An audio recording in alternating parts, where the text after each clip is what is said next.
이 시간에는 성령 충만으로 가는 길이라는 제목으로 여러분들과 말씀을 나누길 원합니다.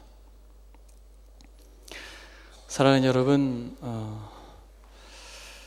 이 땅을 사는 그리스도인들은 예외 없이 누구나 할 것 없이 성령 충만을 기대하고 또 성령 충만을 소망합니다. 그런데 왜, 무엇 때문에 성령의 충만을 기대하고 또 성령으로 충만해지기를 원하는가? 라고 하는 질문을 던질 때는 다 각자 다양한 대답을 할 수가 있을 것입니다. 사랑하는 여러분, 이 시간에 하나님께서 진리의 영으로 우리 가운데 오셔서 성령 충만에 이르는 길이 무엇인지를 여러분들과 말씀을 근거해서 함께 살펴보기를 원합니다. 사랑하는 여러분, 우리 주님께서 죽으시고 부활하셨습니다. 그리고 제자들에게 나타나셨습니다. 그러면서 약속하신 바, 말씀하신 것이 있습니다. 그것이 무엇입니까? 너희는 어디를 떠나지 말고 예루살렘을 떠나지 말고 아버지께서 약속하신 성령을 기다리라. 그러므로 그 말씀에 순종하였던 사람들은 성령의 충만함을 덧입었습니다. 그러므로 우리 주님께서 오고 오는 세대 가운데 하나님의 백성들 가운데 간절히 원하는 것이 있다면 그것은 바로 성령 충만임을 믿습니다. 하나님께서 여러분들에게 성령 충만을 주시기를 원합니다. 또 뿐만 아니라 바울은 에베소서 5장 18절에 이렇게 말씀하십니다. 저와 여러분들이 너무 잘 아는 말씀입니다. 술 취하지 말라. 이는 방탕한 것이니 오직 성령으로 충만함을 받으라. 성령 충만이라고 하는 것은 예수님께서 제자들에게 그토록 원하셨던 것이고 뿐만 아니라 주님께서 부활하시고 나서도 하나님의 나라를 확장하기 위해서 성령 충만은 너무나도 필수적이었던 것입니다. 그러므로 바울은 술 취하지 말라 이는 방탕한 것이니 오직 성령으로 충만함을 받으라 라고 말씀하십니다. 여러분, 얼마 전에 어떤 목사님의 글을 읽었습니다. 아주 유명하시고 훌륭하신 분이신데 그 목사님의 글을 읽는데 이 본문에 나와 있는 글을 제가 읽었습니다. 그분이 이렇게 이야기합니다. 본인은 목사가 돼서 또 목사가 되기 전에도 이 말씀을 볼 때 술 취하지 말라 이는 방탕한 것이니 성령으로 충만함을 받으라고 하는 이 말씀을 붙들고 얼마나 술 취하지 않으려고 노력했는지 모릅니다. 그렇게 이야기를 합니다. 그래서 본인은 한참 나이가 들었어도 성찬식 때 이 포도주를 마시는 것 외에는 술을 먹지 않았다고. 당연한 것이죠, 그렇죠? 그러면서 술 취하지 말라라고 하는 것에 에너지를 쏟았다라는 거예요. 근데 이분이 한참 시간이 지나고 나서 이렇게 자신의 부끄러움을 고백합니다. 그대로 제가 한번 인용하겠습니다. 제가 부끄러운 것은 사도 바울은 술 취하지 말라는 것을 강조한 것이 아닙니다. 성령으로 충만함을 받으라는 것을 강조한 것을 이해를 못했었습니다. 술을 마시지 않으려고 애를 쓰는 마음에 반이라도 성령으로 충만하려고 했다면 주님께서 저를 얼마나 더 크게 사용하셨을까요? 혹시 여러분 술 취하지 않으려고 부단히 노력하고 계십니까? 그렇다면 우리가 좀 무게중심을 옮겨서 성령 충만을 구하는 저와 여러분들이 되기를 주의 이름으로 축원합니다. 성령의 충만함을 구하는 그것은 이 땅을 사랑하는 그리스도인들에게 있어서 절대적으로 필요한 것이라는 것입니다. 여러분, 저는 오늘 본문에 근거하여서 세 가지 질문과 세 가지 답으로 여러분들과 말씀을 나누길 원합니다. 첫 번째는 성령 충만으로 가는 길이 무엇인가? 이것입니다. 성령 충만으로 가는 길, 두 번째는 성령 충만해진 자의 특징이 어떤 특징인가? 세 번째는 왜 그리스도인들이 성령 충만해야 되는가? 세 가지 질문. 첫 번째, 성령 충만으로 가는 길. 두 번째, 성령 충만함의 특징. 권사님이 요약하셔서 잘 말씀해 주시네요. 세 번째, 왜 그리스도인이 성령 충만해야 되는가? 여러분, 성령 충만으로 가는 길은 아주 간단하게 압축해서 말씀드리면 그리스도를 닮아가는 소망입니다. 굉장히 여러분들에게 어렵게 들릴 수 있으리라고 생각이 됩니다. 성령 충만으로 가는 길은 여러분 다른 것이 아니라 산에 올라가 가지고 소나무를 하나 뽑으면 성령 충만해지는 게 아니라 그리스도를 닮고자 하는 소망, 이것이 성령 충만으로 가는 길입니다. 그것을 오늘 본문에 근거하여서 한번 말씀을 나누길 원합니다. 본문은 무엇이라고 말합니까? 맑은 물을 너희에게 뿌려서 너희로 정결하게 하되 곧 너희 모든 더러운 것에서와 모든 우상 숭배에서 너희를 정결하게 할 것이며. 이런 반복하여서 이야기하고 있습니다. 성령 충만으로 가는 길은 오늘 본문에서는 무엇이라고 말하냐면 정결해지는 것이라고 이야기합니다. 정결해지는 것. 맑은 물을 너희에게 뿌려서 너희로 정결하게 하되 곧 너희 모든 더러운 것에서와 모든 우상 숭배에서 너희를 정결하게 할 것이며 또 새 영을 너희 속에 두고 새 마음을 너희에게 주되 너희 육신에서 굳은 마음을 제하고 부드러운 마음을 줄 것이며 라고 말씀하는데, 오늘 본문에서 성령 충만으로 가는 길, 그것은 바로 정결함을 사모하는 것. 정결함이라고 하는 것은 매우 깨끗하고 매우 깔끔한 상태를 말하는데, 사랑하는 여러분, 매우 깨끗하고 매우 정결한 상태의 가장 대표적인 예가 있다면 누구입니까? 예수 그리스도 외에는 없습니다. 마음을 정결하게 하는 것, 마음을 정말 깨끗하게 하려고 하는 의지와 결단, 여러분, 이것이 성령 충만으로 가는 길입니다. 이것을 다르게 표현하면 거룩을 향하여 가는 길, 거룩을 사모하여 나아가는 길. 여러분, 성령 충만하고자 하는 사람은 예외 없이 거룩을 사모하는 사람입니다. 깨끗한 마음을 유지하고 싶은 사람, 깨끗함을 간직하고 싶은 사람, 그리스도를 닮고 싶은 사람, 그리스도처럼 살고 싶은 사람, 그 사람에게 하나님께서 성령을 부어주시는 것입니다. 마음이 정결하게 되기를 갈망하는 사람. 여러분, 무엇인가 귀한 것을 담고 싶다면 여러분들은 어떤 그릇을 사용하시겠습니까? 깨끗한 그릇. 허영심이 있는 사람은 금그릇을 사용할지 모릅니다. 그러나 그 안에 더러움이 있다 할지라도 허영심 때문에 그 그릇, 더러운 그릇을 사용할지 몰라요. 그러나 정상적인 사람이라면 정말 귀하고 소중한 것을 담기 위해서는 어떤 그릇을 사용하겠는가? 깨끗한 그릇을 사용할 거라는 거예요. 사도 바울이 그의 말년에 자신에게 있어서 정말 자식과도 같은 영적인 아들 디모데에게 개인적인 편지를 씁니다. 저는 개인적으로 디모데 서신을 참 좋아하는데, 디모데 후서에서 너무나도 우리의 마음속에 새겨야 할 귀한 말씀을 증거해 주셨습니다.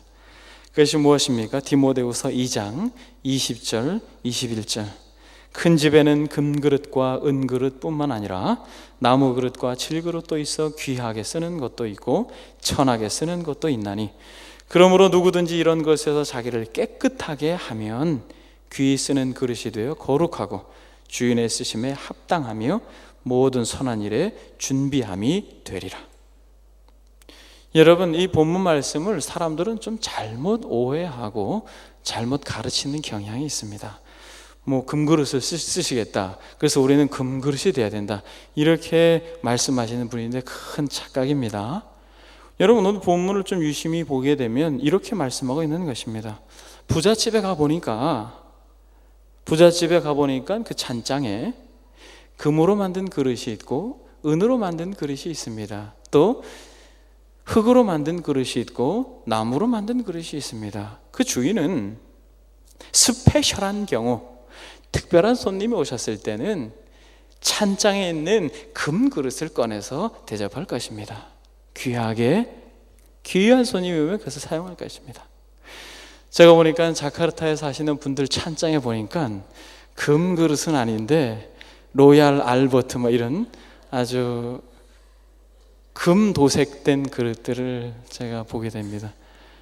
그래서 방문을 하게 되면 별로 귀한 손님이 아닌데 찬장에서 꺼내가지고 그것을 닦아가지고 차를 대접하는 분들을 종종 보게 됩니다. 그러면 괜히 그것을 받아서 그 찻잔으로 차를 마실 때 고마운 마음이 있습니다. 귀하게 생각해 주셔서 너무 감사합니다. 그런데 여러분, 평상시엔 어때요? 그저 싱크대에 엎어져 있는 브랜드를 말하지 않겠습니다. 그렇게 쓰시죠. 그렇게 쓰는 것입니다. 오늘 본문이 그것입니다. 큰 집에는 금그릇과 은그릇뿐만 아니라 나무그릇과 질그릇도 있는데 귀하게 쓰는 그릇, 때때로 귀한 손님이 오면은 금그릇을 꺼내서 쓰고, 또 그렇지 않고 다른 것들은 평소에 그렇게 쓰는 그릇이 있습니다. 그러나 누구든지 이런 것에서 자기를 깨끗게 하면 귀히 쓰는 그릇이 되어 거룩하고 주인의 쓰심에 합당하여 모든 선한 일에 준비함이 되리라 라고 말씀한 것은, 그러나 결정적인 타임이 왔을 때 순간 무엇인가 대접하고자 음료와 음식을 담고자 할 때 주인이 사용하는 그릇은 무엇이겠습니까? 라고 말하는 것입니다. 그것은 아무리 금으로 치장이 되어 있다 할지라도 더럽다면 그것에다가 물과 음료와 음식을 담을 수 없는 것처럼 깨끗한 그릇을 사용하는 것입니다. 그래서 금그릇을 쓰시겠다는 이야기가 아닙니다. 하나님께서 깨끗한 그릇을 쓰시겠다라고 말하면서 디모데에게 세상을 쫓지 말고 정욕의 마음을 빼앗기지 말고 마음을 정결하게 할 것을 바울이 권면하고 있는 메시지입니다. 사랑하는 여러분, 베드로가 사도행전 2장 38절에 이렇게 말합니다. 가로되 너희가 회개하여 각각 예수 그리스도의 이름으로 세례를 받고 죄 사함을 얻으라. 그리하면 성령을 선물로 받으리라. 할렐루야. 사랑하는 여러분, 우리는 예수 그리스도를 믿고 다 죄 사함 받은 거듭난 하나님의 백성임을 믿습니다. 그렇지 않으면 금요일 날 이 시간에 나올 이유가 없습니다. 그러므로 저와 여러분들의 마음속에는 성령을 선물로 받았습니다. 그러나 중요한 건 성령을 선물로 받아서 성령이 우리 안에 내주에 계시다고 해서 우리가 성령 충만한 것은 아니라는 것이에요. 우리 안에서 여러분 성령께서 왜 내주하고 계실까요? 이게 아주 중요한 거예요. 성령께서 왜 우리 안에 내주하실까요? 예수 그리스도를 믿고 죄의 사함을 받은 자들은 그 안에 성령께서 임하신다고 했는데 무엇 때문에 성령께서 우리 안에 내주하고 계실까요? 계속해서 여러분들하고 나누고 있습니다. 우리의 마음을 어떻게 하기 위해서? 깨끗하게 하기 위해서. 여러분, 다른 게 아닙니다. 여러분, 성령 충만이라고 했을 때 여러분 다른 것들을 생각하면 곤란합니다. 성령 충만한 사람은 깨끗한 사람이에요. 성령께서 강력하게 역사하는 사람은 거짓말 100번 하는데 조금씩 줄어서 거짓말 10번 하는 사람으로 바뀌는 사람입니다. 전에는 계속 미워졌던 사람을 계속 미워했었는데 성령 충만한 사람은 미워할 수 없어요. 미워하면 괴로워요. 고통해요. 영혼이 슬퍼합니다. 이게 성령 충만한 사람이에요. 성령께서 거듭난 영혼에게 그 마음에 내주하고 있는 이유는 무슨 이유냐면 그 영혼을 깨끗하게 해서 그리스도를 닮게 하기 위해서 성령께서 계신 것입니다. 아멘. 그래서 각양 은사도 주시고, 그래서 그리스도를 머리로 한 교회 공동체에서 놀랍게 하나됨의 역사와 하나님의 영광과 그 이름이 교회로 말미암아 선포하기 위하여서 성령을 허락하신 거예요. 근데 현대의 그리스도인들이 너무 가시적인 것에 마음을 빼앗겨 가지고 오히려 성령께서 임재하신 가장 근본적인 목적을 상실하고 교회를 힘들게 하는 사람들을 종종 보게 됩니다. 그런데 중요한 건 여러분 보세요. 성령께서 우리 안에 거하신 것이 우리를 깨끗하게 하기 위함이라면 성령 충만으로 가는 길은 깨끗함을 사모하는 것이죠. 그러면 성령께서 강력하게 역사하시는 거예요. 무엇이 맞기 때문에? 코드가 맞기 때문에. 코드가. 여러분, 저는 가끔 가다가 이런 질문을 합니다. 여러분들이 한번 답을 해 보십시오. 예수 그리스도께서 하늘의 영광을 버리고 이 땅에 오셔서 정말 주님을 죽이고자 했던 사람들의 한복판에 태어나셔서 미움과 또 저주와 욕설을 받으시면서 고통하며 십자가에 못 박혀 죽으셨잖아요. 그렇죠? 그래서 예수 그리스도는 십자가에서만 죽으신 것이 아니라 그분은 삶 자체가 자기 부인의 삶이요 죽음의 삶인 것입니다. 그렇죠, 여러분? 이것과 성령께서 우리의 마음속에 오신 것과 이 두 가지, 예수께서 하늘의 영광을 버리고 이 땅에 오신 것과 성령께서 이 우리의 마음속에 내주하신 것과 어떤 것이 더 자기 비하입니까? 어떤 것이 더 괴롭고 고통스러운 것입니까? 이 땅에 사셨던 그리스도께서 철저히 외롭고 고독하게 제자들마저도 죽을 때까지 그리스도의 마음을 이해하지 못하고 그렇게 사셨던 예수 그리스도, 그분과 성령께서 우리의 마음속에 내주해 계시는 것과 어떤 게 더 고통스럽고 더 자기 부인이 되며 자기 비하가 되고 더 괴로우시겠냐라는 거예요. 제가 볼 땐 거의 비슷할 것 같지만 후자가 더 괴로울 것 같아요. 왜? 우리 주님께서는 33년 계시다 가셨어요. 그런데 어떤 분은 일찍이 예수님 믿으셔가지고 막 60년, 70년까지 성령께서 계셔가지고 우리가 육신의 장막을 벗는 그날에는 자유할 것입니다. 아멘.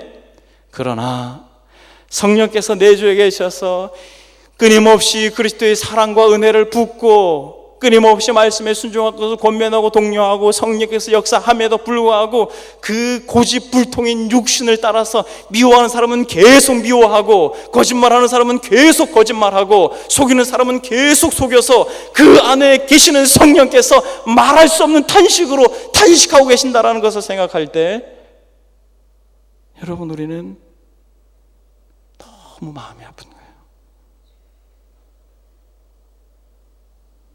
옛 습관과 옛 죄악들에 얽매여서 벗어나지 못하는 자신으로 인하여 울 때, 여러분 그럴 때 있잖아요. 내가 왜?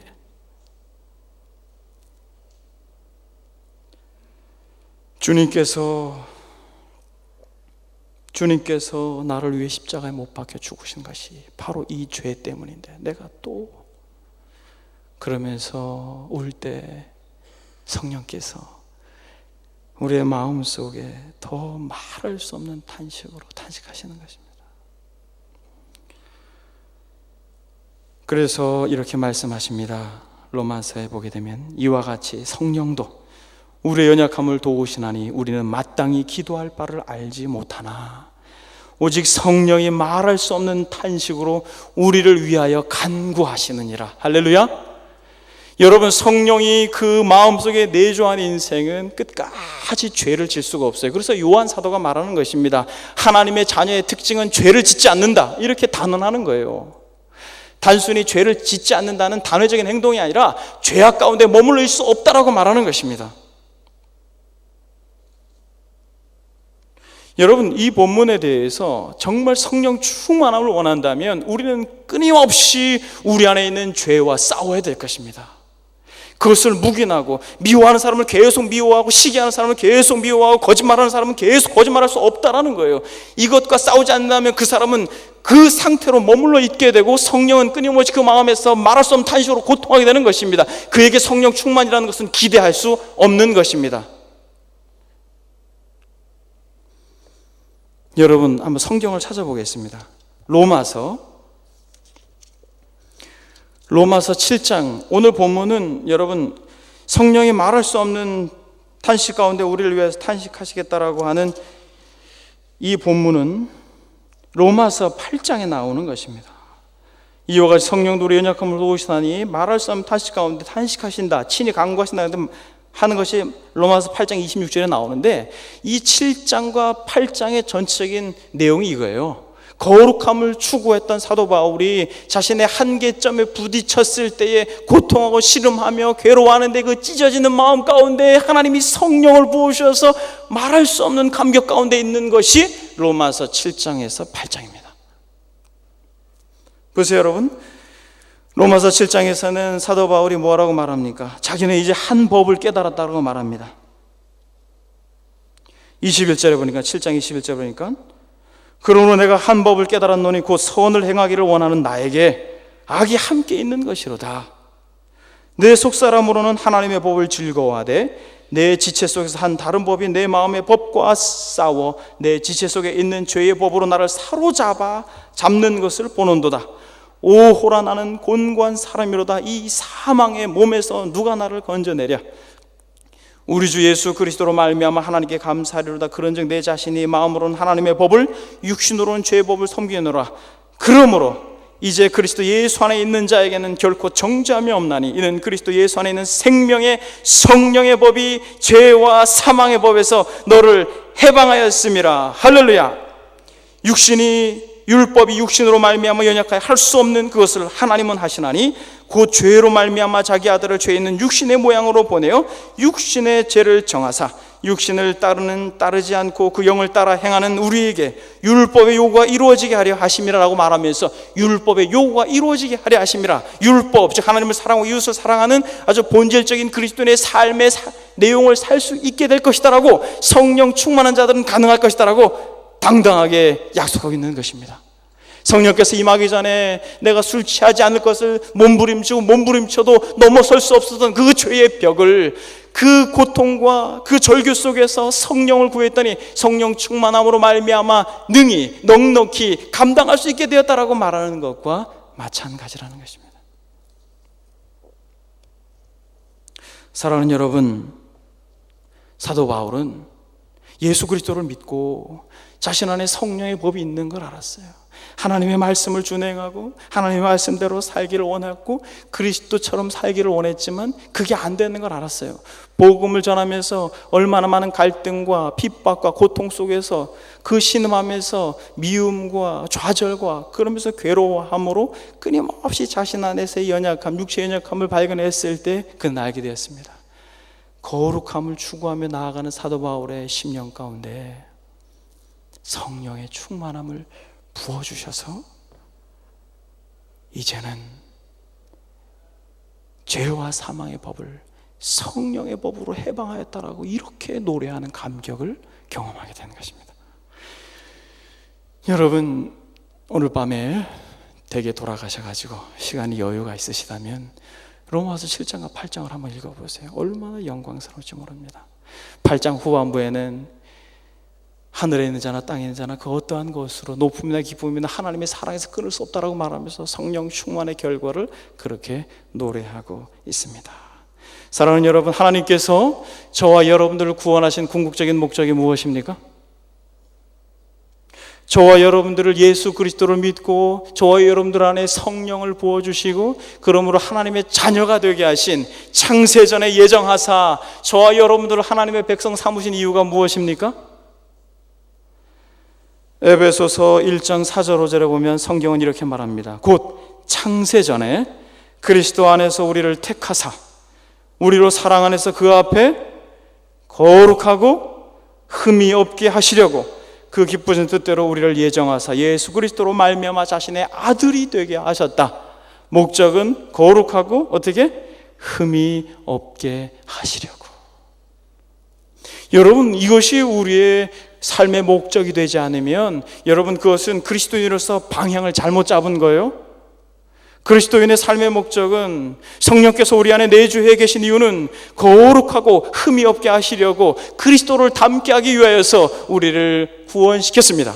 하나님께서 그의 아들 하나님께서 아담을 지으시고 그 형상대로 빚으신 그 온전한 인격으로 돌이키기 위하여서 우리를 구원하셨다라는 것입니다.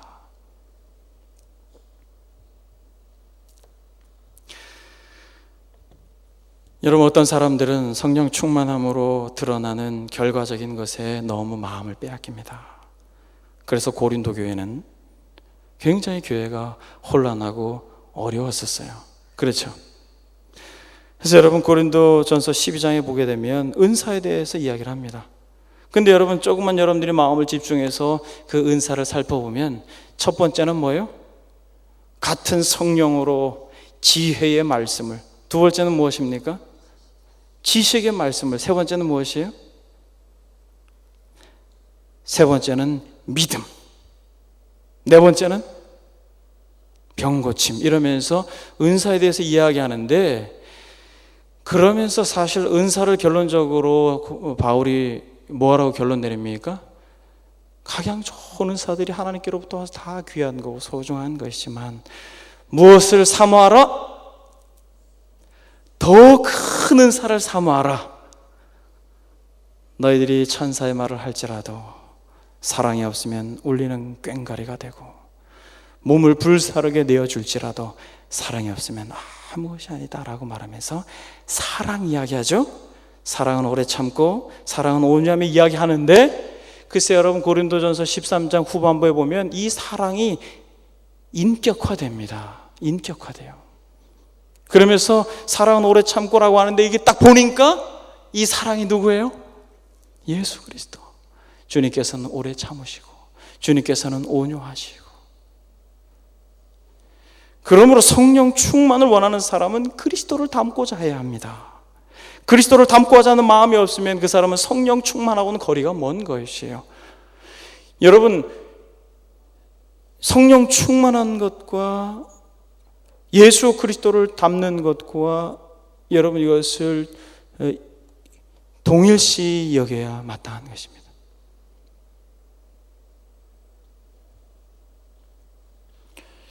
여러분, 첫 번째 질문에 대한 답을 여러분들에게 듣기를 원합니다. 성령 충만으로 가는 길이 무엇입니까? 성령 충만으로 가는 길은 거룩함을 추구하는 것, 정결함을 사모하는 것. 거룩함과 정결함의 가장 대표적인 대명사 예수 그리스도를 닮고자 하는 몸부림, 이것이 성령 충만으로 가는 길이에요.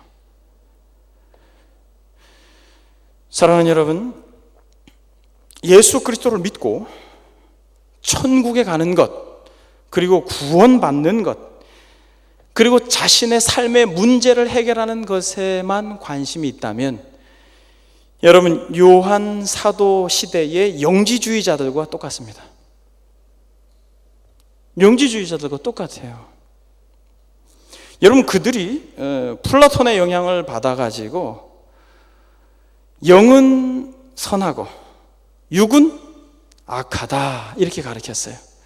그래서 그들은 기독교의 진리를 받아들일 수가 없었습니다. 오늘 새벽마다 우리가 요한 1사를 살펴보는데 여러분 이해를 돕기 위해서 말씀을 드립니다. 여러분 영은 선하고 육은 악하다라고 가르쳐서, 그러니까 기독교의 진리와 완전히 상충되었습니다. 왜 그렇습니까? 기독교의 가장 진리의 핵심이 무엇입니까? 하나님의 아들이 그 영광을 버리고 육신을 입고 이 땅에 오신 것이죠. 그렇죠? 그런데 우리 주님께서 육신을 입고 이 땅에 오셨는데 그가 죄는 있으세요, 없으세요? 죄는 없으세요. 그런데 죄가 없으신 그분이 십자가에 죽으셨습니다. 왜? 바로 육신을 입고 있는 이 육신의 장막에 갇혀서 비록 거듭났지만 그래도 끊임없이 고통해야 하는 우리의 연약함, 우리의 죄 때문에 그리스도께서 죽으셨다라는 것이에요. 그런데 여러분, 이것을 부인하게 된다면 무엇입니까? 이 영지주의자들처럼 육신은 악하기 때문에, 영은 선하기 때문에 금욕주의로 가든 쾌락주의로 가든 그 육신의 죄를 그대로 방임하며 방탕하게 살아도 아무런 상관이 없다라고 말하면서 교회를 혼란시켰다라는 것입니다. 그러므로 예수 그리스도를 믿음으로 말미암아 나의 죄를 위해 죽으신 그분, 단순히 하나님의 사랑이 거기에서 나타난 것 이상으로 거룩한 사랑으로 나타난 그 십자가의 은혜를 아는 사람은 나의 죄 때문에 죽었다라고 하는 그 믿음 때문에 끝까지 거룩함을 향하여 가게 되는 것이죠. 여러분, 많은 사람들이 요한일서를 사랑의 서신이라고 말하는데 여러분, 그것은 오해하고 있는 것입니다. 요한서신은 사랑의 서신이 아니에요. 요한일서 4장은 하나님은 사랑이시다라고 말하지만 요한일서 1장 5절은 무엇이라고 말합니까? 하나님은 빛이시다라고 말씀하고 계십니다. 하나님은 빛이시라, 그에게는 어두움이 조금도 없느니라라고 말씀하고 계신 것입니다. 그러면서 육신을 입고 이 땅에 오신 예수 그리스도를 믿는 자들은 우리의 죄 때문에 육신을 입고 죽기 위해 육신을 입으신 그가 십자가에 못 박혀 죽으신 것은 단순히 하나님 우리를 사랑하기 때문이 아니라 하나님께서 공의로우셔서 십자가에서 진노를 쏟아 부으심으로 말미암아 우리를 거룩해 하기 위하여서 그가 육신을 입으셨다라고 하는 것을 깨닫게 하기 위함이다라는 것입니다. 그러므로 내가 거룩하니 너희도 거룩하라 말씀하시는 것입니다. 그러므로 십자가를 말할 때 우리는 사랑을 말하는 것이 아니라 거룩한 사랑을 말하는 것입니다. 우리 안에 있는 교만, 우리 안에 있는 자기 중심적인 생각, 끝까지 미워하는 사람은 계속 미워하는 너무나도 죄악된 본성, 그리고 업신여기는 마음, 그리고 세상에서 수없이 많은 우상들, 이런 것들과 싸우기 위하여서 친히 본을 보여주시기 위해 육신을 입고 오신 예수 그리스도를 우리가 믿는다면 우리는 멈춰서는 안 되는 것입니다. 죄와 싸우되 피 흘리기까지 싸우라고 말하였던 히브리서 기자의 권면을 우리는 들어야 할 것입니다. 진실로 성령 충만한 자들, 왜 내가 전에는 성령 충만하였는데 지금은 성령 충만하지 않는가? 라고 하는 질문을 던졌을 때 왜 나는 지금은 이렇게 마음이 냉랭하고 전에는 기도만 하면 눈물이 나고 감동이 되고 은혜가 됐었는데 왜 지금은 나에게 성령의 충만함이 임하지 않는가라고 여러분들에게 스스로 질문을 던진다면 우리는 답을 가질 수 있는 것입니다. 주님을 사모하고 주님을 닮고자 하는 마음, 거룩함을 사모하고 죄와 싸우고자 하는 마음, 미워하는 것을 끝까지 사랑의 마음으로 바꾸고 거짓된 본성을 진실된 본성으로 바꾸려고 하는 철저한 피비린내 나는 투쟁이 내게 없었구나라고 하는 마음을 우리가 깨달아야 될 것입니다. 만약 그 마음이 있을 때 오호라 나는 곤고한 사람이더라고 말하면서 하나님 앞에 나오게 되면 하나님은 반드시 여러분들에게 성령을 부어주실 것입니다. 오라 나는 곤고한 사람이로다. 끊임없이 변호하고 변명하고 자기 입장을 이야기하면서 계속해서 다른 사람을 사랑하는 마음에서 멀어지는 인생들, 이런 마음들을 계속 자신을 반추하여 자기를 성찰하고 반성하고 회개하고 돌이키고자 하는 마음이 없고 자신을 그렇게 죄에서 돌이키고자 하는 마음이 없다면 여러분, 그 사람은 성령 충만과 거리가 먼 것입니다. 이럴 수 있어요. 그가 열심히 하는 종교 행위로 인하여서 막연하게 몽롱한 영적 상태에는 머물 수 있습니다. 이방 종교에서 경험하는 것처럼. 그러면서 스스로 신령하다라고 말할 수 있습니다. 그러나 그것은 성령 충만과 거리가 멉니다. 성령 충만은 반드시 거룩함의 열매를 낳기 때문에 그렇습니다. 첫 번째 질문, 성령 충만으로 가는 길이 무엇입니까?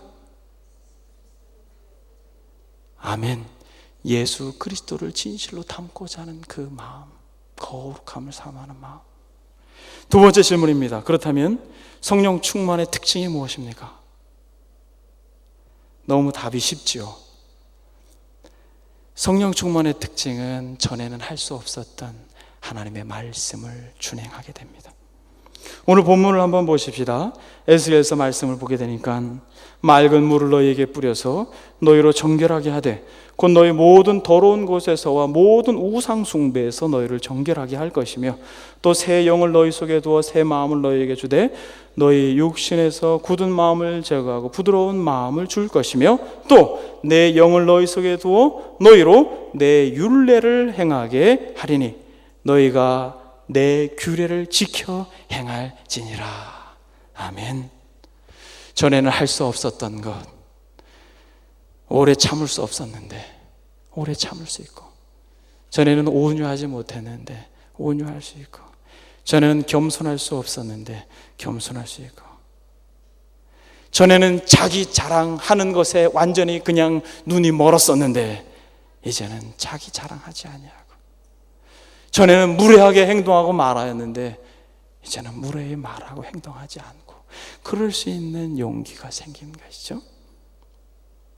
마치 고린도전서 13장에 나와 있는 항목들이 굉장히 어려운 멍해가 되는 것이 아니라 그리스도 안에서 그의 영으로 말미암아 넉넉하게 감당할 수 있게 되었습니다.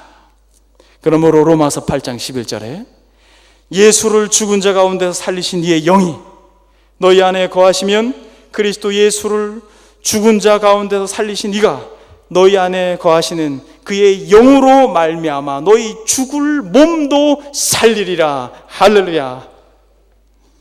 전에는 육신에 매여서 율법의 종으로 이웃을 사랑하는 것이 죽기보다 싫었는데 성령께서 임하셔서 이해가 되고 사랑할 마음이 생기고, 또 넘어져도 또 사랑할 마음이 생기고 그러는 것이죠. 여러분, 하나님의 말씀을 정말 순종했던 분이 누구입니까? 예수 그리스도죠. 그분은 순종하신 정도가 아니에요. 그렇죠? 예수 그리스도는 순종하신 정도가 아닙니다. 그분은 말씀이셨습니다. 진리셨어요. 진리셨습니다. 말씀이셨어요. 온유함 자체셨습니다. 겸손 그 자체셨어요. 거룩함 그 자체셨습니다. 히브리서 기자는 이렇게 말합니다. 하나님이여 보시옵소서, 두루마리 책에 나를 가리켜 기록된 것 같이 하나님의 뜻을 행하려 왔나이다. 두루마리 책에 나를 기록한 것은 무엇입니까? 두루마리 구약의 책, 그 책에 그리스도를 기록한 그 내용이 육신이 되셔서 온전한 말씀으로 역사하신 그리스도를 칭하는 것입니다. 그러므로 성령께서 임하시면 그는 하나님의 말씀을 순종하는 자가 되는 것입니다. 하나님의 말씀을 순종할 수 있는 능력이 생기는 것입니다. 성령 충만으로 가는 길은 그리스도를 닮기를 소망하는 것이고, 두 번째로 성령 충만한 자의 특징은 그리스도처럼 사는 것이에요. 그렇죠? 말씀이 육신이 되신 그리스도처럼 사는 것입니다. 차이는 있겠죠. 그러나 그 간격을 최대한 좁히는 것이에요.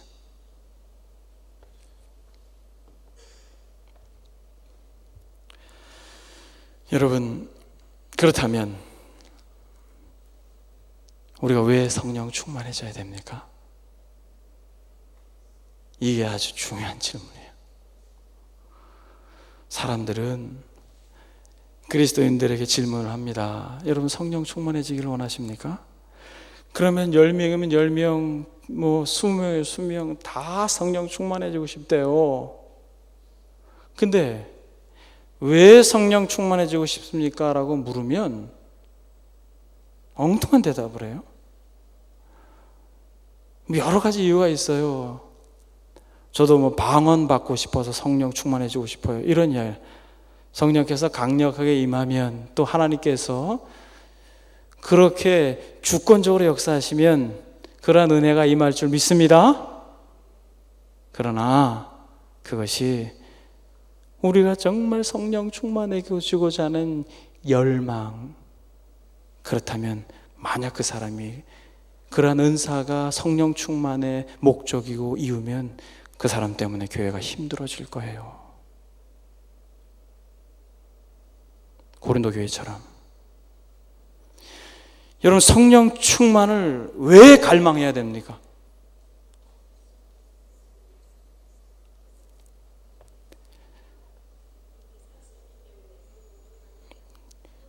그래 살면 어떠한 결과가 되기 때문에요? 말씀대로 살면 어떠한 결과가 되기 때문에요?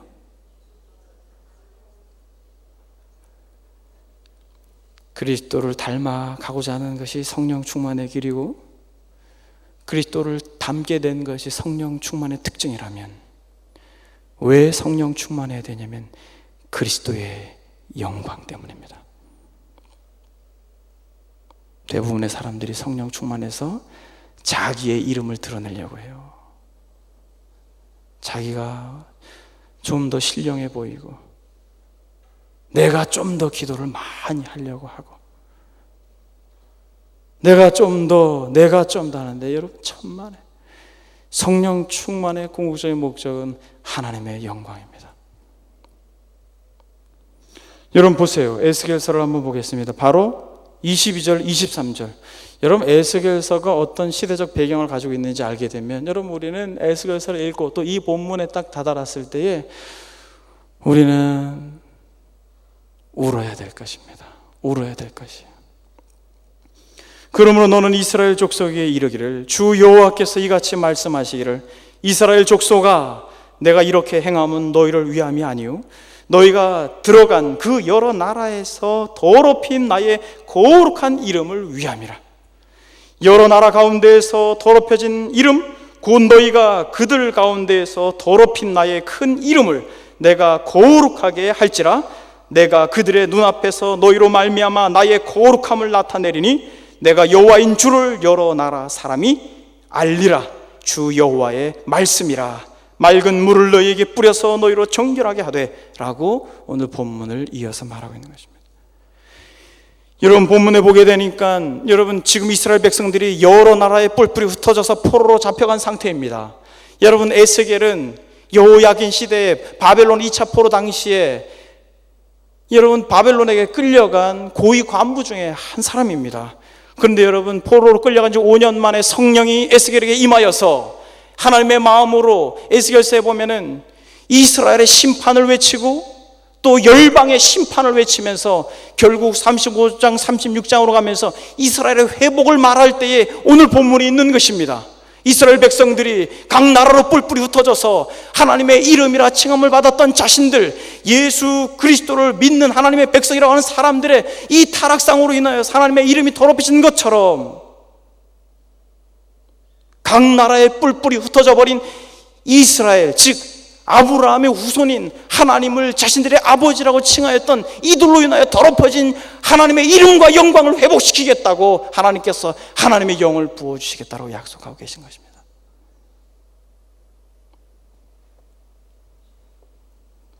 성령 충만을 갈망하고 성령께서 우리 가운데 임하셔서 진실로 하나님 거룩함을 우리에게 회복시켜 주시옵소서, 그리스도를 진실로 닮게 하옵소서라고 갈망하고 부르짖어야 할 분명한 이유는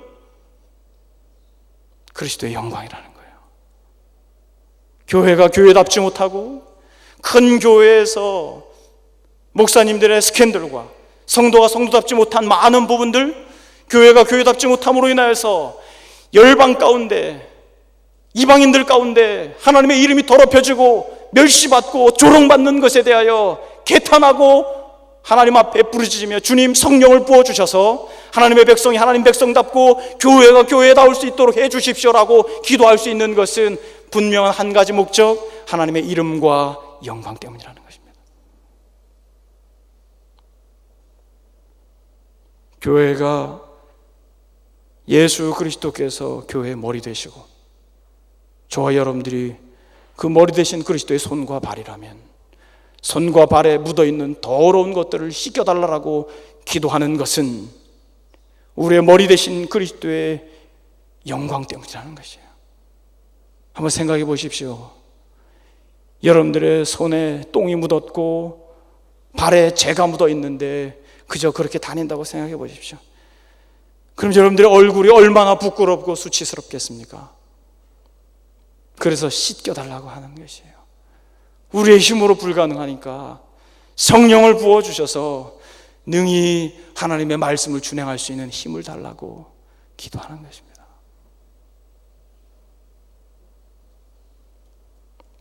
예레미야와 다니엘처럼 에스겔은 팔레스타인의 역동기에서 괴로워하며 신음하며 고통하고 있다가 성령의 계시를 받아서 외친 말씀, 여러 나라 가운데에서 더럽혀진 이름, 곧 너희가 그들 가운데서 더럽힌 나의 큰 이름을 내가 거룩하게 할지라. 내가 그들의 눈앞에서 너희로 말미암아 나의 거룩함을 나타내리니 내가 여호와인 줄을 여러 나라 사람이 알리리라. 주 여호와의 말씀이라. 사랑하는 여러분, 다시 한번 우리가 우리의 영적인 옷매듭새를 추스려서 성령 충만이 무엇을 위하여 우리에게 간구되어져야 되는지,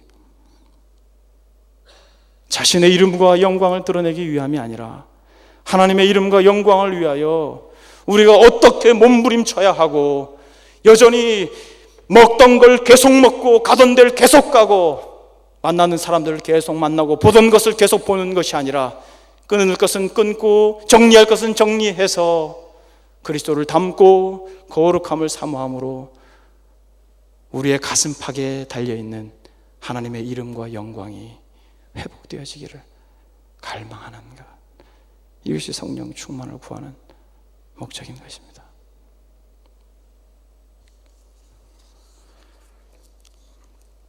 사랑하는 여러분, 베드로전서 2장 9절에는 이렇게 말합니다. 오직 너희는 택하신 족속이라, 왕같은 제사장이라, 거룩한 나라라, 그의 소유된 백성이니 이는 너희를 어두운 데서 불러내어 그의 기이한 빛에 들어가게 하신 자의 아름다운 덕, 아름다운 그 이름을 선전하게 하려 함이니라. 사랑하는 여러분, 말씀을 마치겠습니다. 우리가 어떻게 해야 될까요? 여러분, 우리가 어떻게 해야 될까요? 여러분, 미워하던 사람을 어떻게 사랑할 수 있을까요? 어떻게 거룩함을 우리의 삶 가운데 열매로 드러낼 수 있을까요? 어떻게 그리스도를 영화롭게 할 수 있을까요? 여러분, 오늘 본문에 그 답을 우리에게 말씀하고 있습니다. 37절에 보니까 주 여호와께서 이같이 말씀하셨느니라. 그래도 이스라엘 족속이 이같이 자기들에게 이루어 주기를 내게 구하여야 할지라. 내가 그들의 수요를 양떼같이 많아지게 하되 제사드릴 양떼 곧 예루살렘이 정한 절기의 양무리 같이 황폐한 성읍을 사람의 때로 채우리라. 그리한즉 그들이 나를 여호와인 줄 알리라. 여러분, 에스겔의 핵심 문구가 그들이 나를 여호와인 줄 알리라입니다. 방법을 우리에게 가르쳐 주셨어요. 그래도 내게 이루어 주기를 구하여야 할지니. 기도 외에는 답이 없습니다. 어그러진 세대, 조국 교회에 대한 아픈 마음들, 무엇으로 그 답을 찾겠습니까? 무너진 하나님의 이름과 영광을 위하여 구하는 것, 우는 것밖에 없습니다. 여러분, 조국 교회와 교회 공동체를 위하여 울기 전에 우리의 영적인 교만과 외식과 부도덕한 삶과 거짓된 삶과 어그러진 관계들, 자기 자리를 철저히 지키지 못하는 참으로 무지함들, 또 세상의 우상들, 돈과 명예와 권력에 집착하고 있는 더러워진 우리의 마음, 더러워진 우리의 손을 깨끗하게 해달라고 여러분 간절히 기도합시다. 내게 구하여야 할지니, 그래도 내게 구하여야 할지니. 바울처럼 내 속에 다른 두 법이 싸웁니다. 오호로 나는 곤고한 사람입니다. 이 사망의 몸에서 나를 건져 주십시오.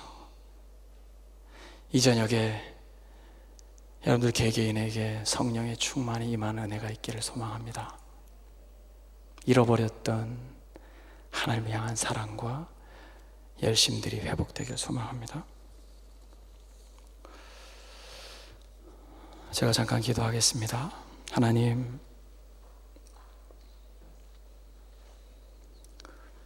새 영을 우리에게 부어 주시옵소서. 무너진 그리스도의 이름과 영광을 위하여 우리가 목 놓아 울 수 있는 참으로 상한 마음, 가난한 마음을 주시옵소서.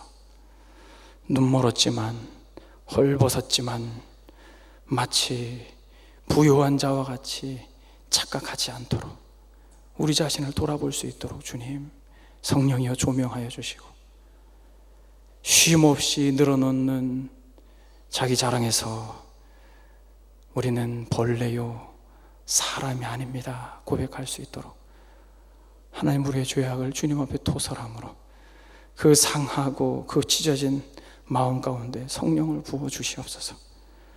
그러한 은혜를 이 저녁에 우리 가운데 허락해 주시옵소서. 예수님의 이름으로 기도드립니다. 아멘.